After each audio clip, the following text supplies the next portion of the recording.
wondered about the role of A/B testing in redesigning a website? It's not uncommon to think, let's redesign first, then A/B test.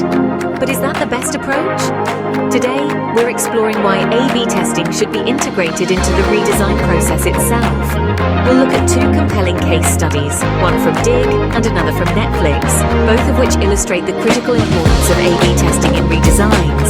So let's delve into these case studies to understand why A/B testing should be a part of the redesign process itself.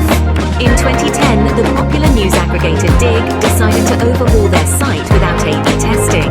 Digg's redesign journey began when Optimizely co-founders Dan Sirica and Pete Koman were introduced to the Digg team by their new VP of Product, Keval Desai. The thought of A/B testing was met with the response, "We're busy working on a complete overhaul. We'll do A/B testing afterwards." This decision set the stage for what Desai later described as a perfect storm of problems. In their efforts to revamp, Digg decided to roll out a new backend and a new front-end simultaneously. This was a risky move as it conflated two distinct sets of challenges. The Big Bang launch, as Desai termed it, was a disaster. The backend could not handle the site traffic and crumpled under the pressure on launch day. The front end, despite receiving positive reviews in usability tests, focus groups, surveys, and a private beta, was not well received by the public. The new look and feel of Digg became a magnet for negative media attention. Desai reflected, "When you change something, people are going to have a reaction." Despite the initial uproar, he believed that most changes were made for the right reasons and that the community would eventually settle down. However, he acknowledged that a Big Bang launch in an era of continuous development was a bad idea. Desai emphasized the power of A/B testing, stating, "You can make this big bet, but reduce the risk out of it as much as possible by incrementally testing each new feature." A/B testing could have revealed whether the redesign was damaging or enhancing the core success metrics of the site. Today, Digg has a thriving community and ranks in the top 500 on Alexa in the US, but one can't help but wonder where they could have been without the V4 blip. Digg's experience serves as a cautionary tale on the dangers of skipping A/B testing during a redesign. Now, let's examine how A/B testing could have changed Digg's story. Imagine if Digg had opted to A/B test their redesign. Instead of a complete overhaul, they could have rolled out changes incrementally, testing each new feature and design element one at a time. This approach would have allowed them to isolate and identify any issues before the public launch. This is the true beauty and power of A/B testing. It's about reducing risk, making informed decisions, and ensuring that every change contributes positively to your core success metrics. It's not about avoiding user backlash. Change is often met with resistance. A/B testing is not about preventing user backlash, but about ensuring you're making the right choices. Unlike Digg, Netflix decided to A/B test their new layout during a redesign in 2011. They introduced a fresh look and feel to their Watch Instantly web interface that year, with the idea of centering user focus on the streaming TV shows and movies.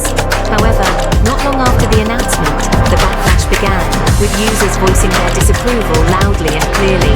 One of the most liked comments under the announcement even proclaimed, "New Netflix interface is complete crap." Despite the negative reactions, Netflix chose to stand its ground. And here's why. They had data on their side. Netflix didn't just roll out a new design, they meticulously A/B tested it. The redesigned interface, which is still in use today, is a testament to the power of data-driven decisions. Netflix's manager of experimentation, Brian Gum, who worked on the redesign, had a clear answer to the criticism. The data simply supported the new design. Netflix's story shows how A/B testing can help validate design decisions, even in the face of negative feedback. It's a reminder that, while change can be challenging, making data-driven decisions can significantly reduce the risk and uncertainty that often come with redesigns. Both Digg and Netflix's stories underline the importance of A/B testing in redesigns. Digg's major redesign caused a stir, with a lack of A/B testing leading to a problematic launch and negative user feedback.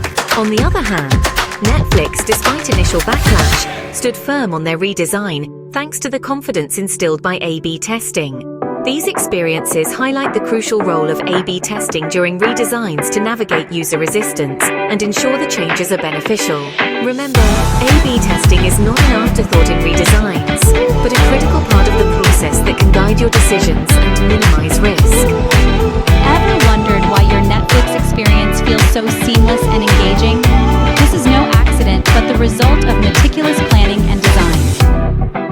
The Netflix team began an ambitious project, aptly named Density, back in January 2011, with the goal of creating a denser user experience. The original Netflix Watch Instantly interface was quite simple. It presented the user with 4 titles in a row, each with a play button and star rating underneath. There was also a considerable amount of white space around each title, which, according to the design team, was a waste of screen real estate. Fast forward to the new design. The team introduced scrollable rows with title thumbnails, removing the star rating and play button from the default view. These features became accessible only when a user hovered over a title. This was a significant shift from the original layout, and to ensure it was a change for the better, the team conducted A/B testing on both variations. The results were eye-opening. The new design resulted in an increase in user retention by 20 to 55 basis points and an uptick in engagement by 30 to 140 basis points. These figures confirmed that both new and existing members preferred the new interface.